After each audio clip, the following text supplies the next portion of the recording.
یہ ضلع سرگودا میں ایک قصبہ تخت ہزارہ جو یہ ہیر رانجھا کی وجہ سے بھی مشہور ہے، تو وہاں قادیانیوں کے کافی گھر ہیں، تو وہاں میری ڈیوٹی تھی بطور مربی۔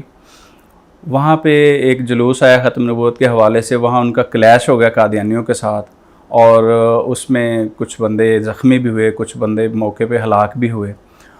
تو اس واقعہ کا انہوں نے پرچہ قادیانیوں نے کروایا، اور مسلمانوں نے بھی اس کے انگیسٹ جو ہے نا کراس ورشن میں میرا نام بھی دے دیا کہ ان کا مربی بھی اس لڑائی میں شامل تھا۔ تو بہرحال ان کی وجہ سے مجھے 5 سال قید جو ہے نا وہ کاٹنا پڑی۔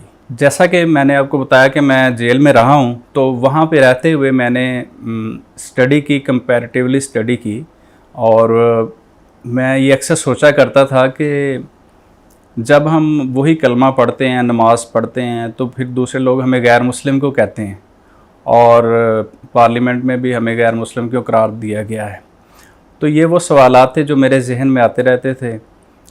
اسی بیس پہ میں نے اسٹڈی شروع کی، اور میں نے چونکہ جامعہ احمدیہ ربوہ میں ون سائیڈڈ پڑھایا جاتا تھا، تو وہاں ظاہر انہوں نے وہی چیزیں پڑھانی ہیں جو کوئی اختلافی باتیں جس میں نہیں آتی۔ تو پھر میں نے ادھر جیل میں بیٹھ کے دوسری جو فرقے تھے ان کی کتابیں بھی پڑھیں، اور ان کے حوالہ جات چیک کیے میں نے۔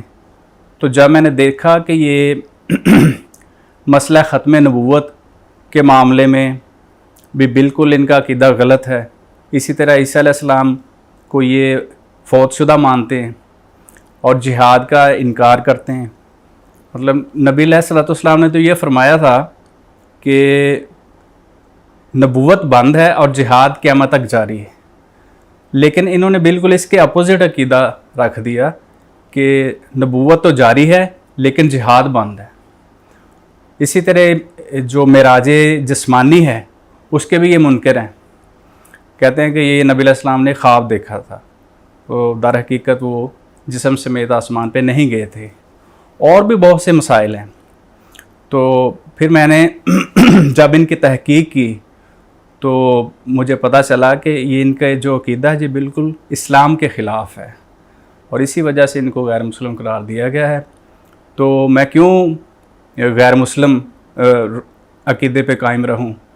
کیونکہ اللہ تعالیٰ نے قرآن کریم میں واضح طور پہ فرمایا ہے ان الدین عند اللہ الاسلام، کہ جو دین ہے اللہ کے نزدیک دین اسلام ہی ہے جو سچا دین ہے۔